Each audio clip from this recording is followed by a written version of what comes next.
Welcome to Penrose Learning, where we make understanding easy.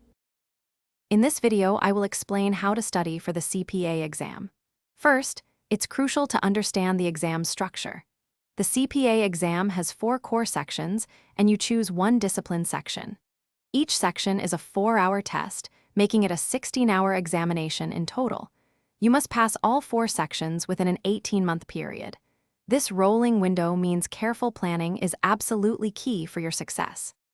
Next, develop a robust study schedule. This plan should outline specific times, each day or week, dedicated to studying each of the 4 sections. Many successful candidates aim for 15 to 20 hours of study per week to cover the extensive material effectively. Be sure to prioritize your weaker areas, perhaps dedicating an extra hour or 2 to those more challenging topics. Consistency is far more important than cramming. Now, let's talk about effective study techniques. Choose a high-quality CPA review course that offers a complete package of video lectures, textbooks, and a vast question bank. Don't just passively watch or read. Actively engage by taking detailed notes and summarizing key concepts in your own words.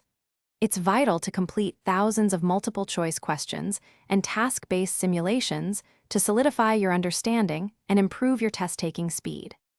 Finally, practice and review are paramount.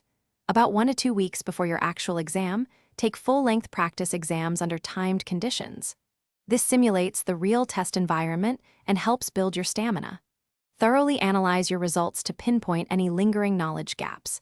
Continuously review all concepts, especially those from sections you studied earlier, right up until your exam day. This consistent review will ensure the material stays fresh.